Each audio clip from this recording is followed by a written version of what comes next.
welcome you to the WCC This Week. It is presented by Geico, and we come to you today from the University of Pacific here in Stockton. We're at the Pangos Center.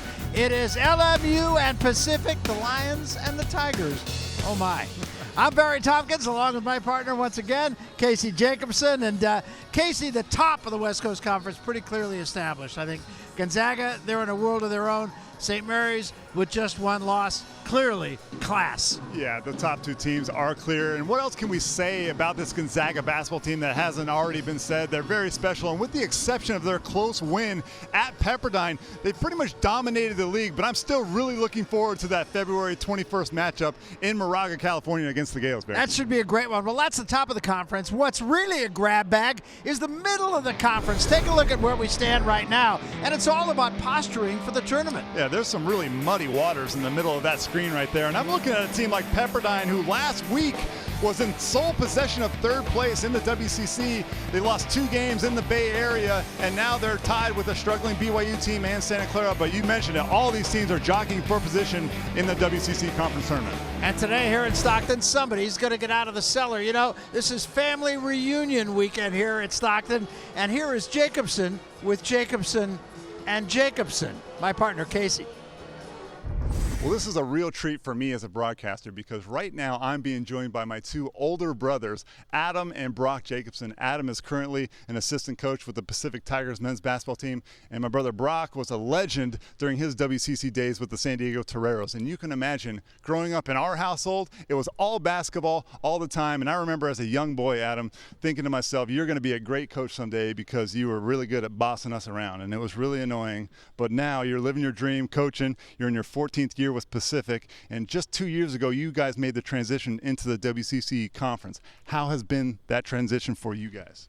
Well, the transition's been great. We've joined a lot of schools that are very similar in sizes and academic values, and so as Pacific going back to the WCC, as we've called it, because we were one of the original members, it's been a real treat. As far as in the conference, it's been tough. It's one of the best shooting conferences, not only from the three-point line, but also from field goal percentage. So we've had to make that adjustment. The Big West was a little bit more of a driving conference, and now this is a little bit more of an execution shooting conference. So we're making that adjustment. You know, it's a great conference and great coach, but I think I still would love to boss you around if I can. You can. And Brock, during your days in the WCC, I think some people have forgotten, I sure haven't. You were the 1996 WCC Newcomer of the Year, so I think it's appropriate, and I know you follow the league, to ask you who this year's WCC Newcomer of the Year is. I'm not mad at you for forgetting. It's been almost 20 years. That's a no-brainer for me. I'd say it'd be Kyle Wiltshire from Gonzaga, although he's also one of my top 3 for Player of the Year. So if he, by chance, beats out Tyler Haws or his running mate Kevin Pangos, I'd have to go with Byron Wesley as a second choice. Byron Wesley, what an amazing story. A high-profile recruit out of high school, goes to a high-profile institution at USC, but truly comes out in the national limelight when he transfers to a mid-major in the WCC at Gonzaga. I'd agree with that. And now that we've got that out of the way, let's go to the most important question, which is, of all the brothers, Adam, which one of us was the best shooter? Three-point shooter, I'd have to say myself. Shot maker, I'd have to say you. There we go. And pickup shooter, I'd have to say Brock. All right. And Brock, I didn't play any defense, so I know this isn't me, but who of us was the best defensive player? Definitely not you. I would say Adam was probably the best. He was just a feisty, tenacious defender. He was a little dirty too, which was always helpful. He had the ability to really drive other defenders and other crowds crazy. Now, I'm not even going to ask who was the better dunker because I know it's me. You guys probably combined can jump about 12 inches off the ground, so I'm going to take that crown. And I also want to mention that we have one other Jacobson who's not here. Our youngest brother, Derek, is at home in San Dimas, California with his wife, Krista, and they're going to have a baby at any moment. So good luck to them. We miss you guys, and thank you guys for joining me today. And Adam, good luck in your game, man. Thank you very much, Gabe. All right. It's all Jacobson all the time. When we come back, Kelly Tennant and the coach, the only man who gets a haircut with the tweezers. We're coming back.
Welcome back to Geico WCC This Week in Los Angeles. I'm Kelly Tennant alongside the coach, Dave Miller. Hey, Coach, what's going on? What's up, KT? What's up? All right, let's get to the conference highlights from earlier this week. We take you to Portland at Gonzaga. Kevin Pangos and the Gonzaga Bulldogs playing host to the Pilots in Spokane. And early in the first half, Gonzaga up by 2. Shemek Karnowski gets locked up down low. He kicks it out to Pangos for the 3. That would break the Gonzaga school record for career three-pointers made at 289. Passing Blake Stepp, Coach. Well, this is what makes the team so dangerous. The double comes, the bigs are unselfish, kicks it out, Pangos for 3. Beautiful job. And Pangos wide open again and drains another 3. Bulldogs lead 31-25 at halftime. In the second half, Gonzaga leading 54-31. Gary Bell Jr. dishes to Domantas Sabonis on the give and go for that huge dunk. Gonzaga takes a 25-point lead. Well, I just love their execution. They move with the purpose, on time, on target. That's a freshman finish. That's a big that's got good target hands, collects himself, goes up, easy bucket. You can always count on him. Minutes later, Silas Melson intercepts the inbound pass. He takes it all the way for the exclamation point dunk, and Gonzaga wins big 64-46. Sabonis with a double-double off the bench, 13 points and 11 boards. Karnowski also with a double-double. Pangos and Wilcher both in double figures in points. Gonzaga wins by 18 despite shooting just 41% from the field. So, Coach, Gonzaga still without a loss in WCC play. They've gone undefeated 4 times in the Mark Few era. So, is this a team that can finish the WCC season undefeated this year? It certainly can, and this is bad news for the rest of the conference. I don't know if this is Mark's best team. That's yet to be determined, but it's his most balanced team. They're big, they're athletic, they're deep, they can play at 2 speeds. And I love the way they move the basketball and they share it. They remind me so much of the San Antonio Spurs in terms of making the right plays at the right time. They've got shooters, they can go inside. When you double, they kick it out. This is a team that really is egoless, and I love the way they execute. There's a method to their madness when you watch them play. Very much so. Now, they have Memphis at home today. Is this a non-conference matchup that gives them that type of challenge that they need? Well, it does, because most coaches don't want to play out of conference, especially in the conference. But a guy like Mark Few that has a team, he'll play anybody, anywhere, any place, because he's built up this national attention. A lot of teams don't want to play the Zags. The other thing is, when you play a team like Memphis, they're talented, they're athletic. It gives you a different look. All right, so let's take you to another highlight. LMU and St. Mary's. Randy Bennett and the St. Mary's Gales hosting Loyola Marymount. First half opening minutes of the game. Bennett looking for win number 300 after 14 seasons with the program. And Aaron Bright slashes through the Lions defense for the acrobatic layup. St. Mary's ties it at 5, and moments later, Bright penetrates it again, then kicks it out to a wide open Kerry Carter for 3, the first of many threes for Carter on the night. Gales will take the lead. Later in the first, Lions trailing by 5. Bright's errant pass stolen by Loyola. Evan Payne takes it all the way down the court for the dunk. Those hops. LMU cuts a deficit to 3. Good defense, great offense. Second half, Gales up by 6. Carter gets the ball again on the move and drains his 6th three-pointer of the game. He finishes night 6 of 8 from beyond the arc, and St. Mary's goes on to win 68-54. How about this? San Francisco at BYU.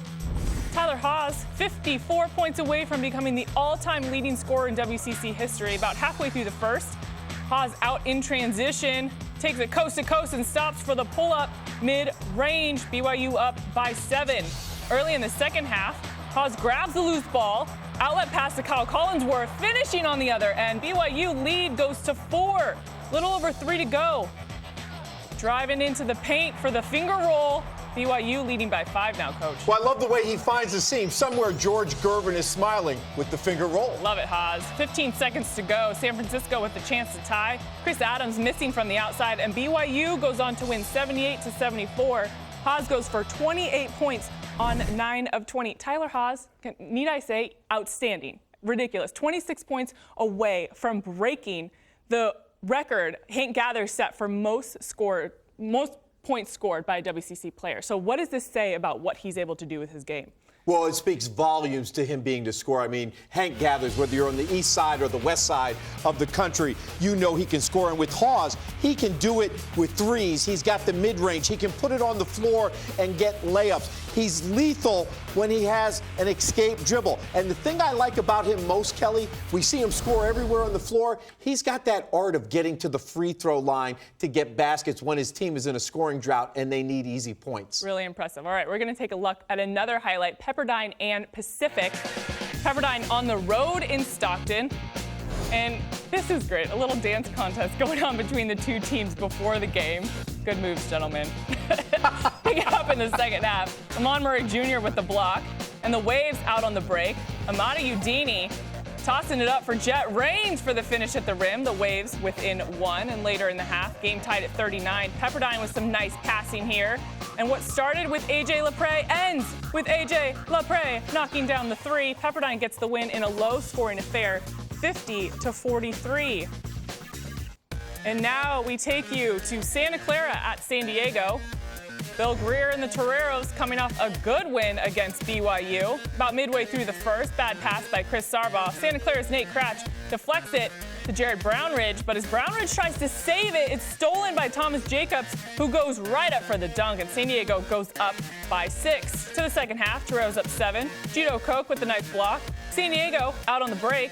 It ends up with Marcus Harris open in the corner for 3, and San Diego went on to get the win 69-64. Here is what the conference standings look like. Gonzaga at the top, of course. St. Mary's is definitely in the race with just 1 loss, and BYU and Pepperdine are both at 6-4 as we pass the halfway point in the conference season. But now, my friends, it's time for America's and my favorite segment. It's Coach versus Coach with our coach, Dave Miller, featuring Pacific's Ron Verlin. Coach, we're going to go a little coach to coach right now. Some quick hit answers. Best player you've ever coached? Michael O'Candy. Best player in the WCC? Tyler Haws. Toughest place to play in the WCC other than Pacific? Gonzaga. What's your favorite non-basketball activity? Golf. Favorite person to follow on Twitter? TJ Wallace. One person, dead or alive, that you'd want to have dinner with? Oh, that's a tough question. Dead or alive? I think Clint Eastwood. What superstitions do you have before a game? Well, I drive the same way to the gym if we're winning and a different way if we're losing. So probably driving the same way to the gym and wearing the same stuff if we're winning. No question. If you could have one superpower, what would it be? I want to be invisible. If you weren't a basketball coach, what would you be doing right now? Probably a fly fishing guide, a fishing guide. Tupac or Biggie? Who? I ain't mad at you. Come on. Who are you talking about? Frank Sinatra? Or, Coach, you're on the hot seat. You're off. Yeah, thanks, Dave. I ain't mad at you. Coach, what was your favorite answer from Coach Verlin? That he wanted to be invisible. Because I've always wondered, if you're invisible, would he go into the shoot-around the day of the game and see what the other team is going to do offensively or defensively? And then the other thing is, he and Mark Few, they're into fishing. There's something about WCC coaches. They work hard, but they play hard, and they enjoy the outdoors. It's a great conference. I love that. That was awesome. All right, coming up next on WCC this week, we take a tour of the beautiful campus at the University of the Pacific, led by the team's only senior.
Back here on Geico WCC this week, the WCC Player of the Week for last week is Brandon Clark of Santa Clara. The senior guard averaged 21 points on 45% from the field and led the Broncos to a home sweep of LMU and Pepperdine. In the win over the Lions, he had a game-high 29 points and hit 2 clutch free throws down the stretch. The WCC's University of the Pacific has some hidden gems on its campus and some secret facts you may not know about. Beyond the basketball court, UOP's Gabe Aguirre has some favorite spots, and he takes us on a tour with Amanda Blackwell. Quite an interesting view from the senior forward. Take a look. The West Coast Conference is known for having a lot of really beautiful campuses, and the newest member, Pacific, is certainly no exception to that rule.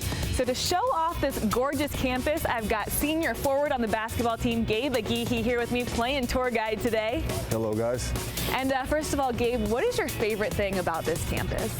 I mean, I love the campus, it's pretty, you have all these buildings, brick walls, it's really nice, they're old, a lot of green too. The campus is not too big, so I can walk from everywhere. Are you ready to see a place that shows off how pretty this campus is? Absolutely, let's go to our first stop. So Gabe, you've brought us to our first stop on campus, Morris Chapel. Tell us a little bit about this spot. It's a really pretty place. Inside is really beautiful. We have stained glass inside, which is really nice. During the spring, we have a lot of flowers here, roses, where they're full bloom, and it's really nice. Yeah, it's a really gorgeous spot. Are you ready to see where I take most of my classes? Yeah, let's go. We are at Weber Hall. This is where the business school is. I'm a business major here, and this is where I take most of my classes. There's a lot of technology in the room, and the classes are small, so we can interact with each other and to the teacher. I really like it. That's awesome. Are you ready to go to one of the most famous places in the campus? I'm ready. You guys ready? Right. We are now at the Spanos Concert Hall, which actually some of our viewers may recognize.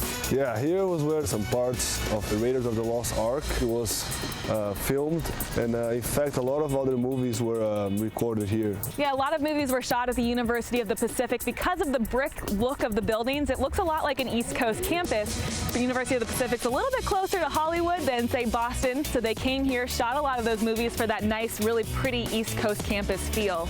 And have you seen Indiana Jones? Yeah, a long time ago I did. You remember the theme song? Yeah, I can do you that. Should we do it? I mean, da da da da da da da. Oh, you're whistling. Da da da da da da da da. Okay. Now that we have thoroughly made fools of ourselves on this campus tour, let's go take a look at your favorite part of the campus besides the basketball center. What's your favorite part of the campus? It's the University Center, located towards that direction, and it's a really nice place. They have a lot of food there too. All right, let's go. All right. Okay, so this is my favorite part of the campus, is the University Center. That's where I eat every day. This is where we eat our pre-game meals as well as a team. They have Mexican, they have Chinese, they have a sport bar, they have a place that's more like healthy. Cool. So really like it. Awesome. Should we go get something to eat? Yeah, I'm hungry. All right, let's go. So while we're walking to our next spot here, why don't you tell me a little about why you chose to come to the University of Pacific?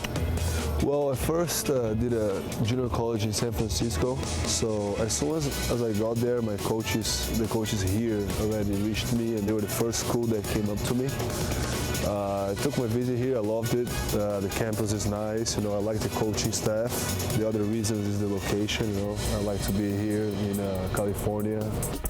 We have reached the Spanos Center, where the Tigers play basketball, our final stop on this tour of the University of Pacific. And Gabe, you're actually the only senior on this team this season. What's that been like for you? It's great. I mean, I have to be a leader for this team, and guys look up to me a lot. I'm the most experienced guy on the court. My role totally changed this year, because last year I was new here, and they had a lot of seniors here in front of me, and this year suddenly I'm the only senior and captain and leader of this team. Do you like that role, being that senior leader? I do. That's the role I wanted to, so I do enjoy it. Well, thank you so much for leading us on this tour today. This is our last stop, so we're going to end it here and let you go off to practice, but we just want to say thank you for leading us on the tour, being our tour guide. Thank you guys for coming. Thanks to Gabe and Amanda for taking us on that tour of campus. He's really improved from last season, playing almost 15 minutes more per game, averaging 5 more points per game, and a couple more rebounds. He's been a key member of the Pacific rotation. All right, let's take a look at the schedule for today. A big non-conference matchup late with Gonzaga hosting Memphis. BYU and St. Mary's both with home games they need to have. And our game of the week is Loyola Marymount at Pacific. All right, Coach, so both Pacific and Loyola Marymount still searching for their identity. What is the key for this game? Well, at Pacific, they love to control tempo. They want to slow the game down, play at their pace. The key for LMU starts with Evan Payne. And Evan Payne, who I think is their best player, is he going to be able to get others involved while getting his numbers? Who steps up? Egbayemi, Mornar, David Humphreys. This isn't singles tennis. Great players make other players better. And what I've seen with this LMU team, you mentioned they're young. They've got to continue to fight and to play hard. I'm seeing the whole process start to come together. And while they're 2-8 and these two teams are at the bottom of the conference, these are two teams that are fighting, they're competing, they're trying to get better, and you said it. When is their identity going to come out? Great coaching, but I think LMU upsets them if Payne can push the pace, but the supporting cast helps him. Definitely a great supporting cast. Coach, you know what? You're a great player, and you make me better, and that's all I know. I give assists. Thanks, Coach. All right, that's it for me and Coach. We'll get you back out to the Spanos Center in Stockton, California.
We welcome you back to the WCC This Week. It's presented by Geico, and we are in Stockton, California, on the campus of the University of Pacific. We are at the Spanos Center, and that's where we'll hold forth today, LMU and the hometown Pacific Tigers. Here's what's down the road for us. Coming up next week, we will be at LMU. BYU comes to town. They've been an up-and-down kind of team, and LMU is playing better. St. Mary's will be down at San Diego, and San Diego showing that it's a pretty tough place to play these days. They've won a couple games in a row, and they're on a bit of a roll, and St. Mary's, of course, wants to keep it going. Barry Tompkins, Casey Jacobson alongside. Casey, let's talk about the X factors in this game. Yeah, for LMU, I'm choosing Evan Payne. And now normally I wouldn't choose a star player like Evan Payne, but for the last 5 games, this guy's been coming off the bench, Barry. And so that qualifies him to be my X factor. He's an explosive scorer, a really fun player to watch. And he had a game winner last weekend at San Francisco. He leads his team in scoring at 14 points per game in the conference season. And today, without second leading scorer, Ayodeji Egbayemi, they need Evan Payne. And for UOP, I'm choosing David Taylor. The last time Pacific and LMU played, Pacific got the win, and David Taylor was the difference maker. He had a career-high 20 points, including 5 3-pointers in that game. And if Pacific's best guard, TJ Wallace, is still hampered by the flu today, they're going to need David to play more minutes and handle the ball. Yeah, two teams trying to escape the cellar. And as we said earlier, LMU really playing pretty good. They had a real legitimate shot the other night at St. Mary's. Yeah, they've been playing a lot better basketball, especially with Chase Flint at the point guard position. So that's the matchup for today. It's the LMU Lions and the Pacific Tigers here at the Spanos Center. We're on the campus of the University of Pacific. Somebody is going to get themselves out of last place and into the fray looking ahead to the conference tournament early in March. Opening tip-off will be coming up when we come back to the Spanos Center after this.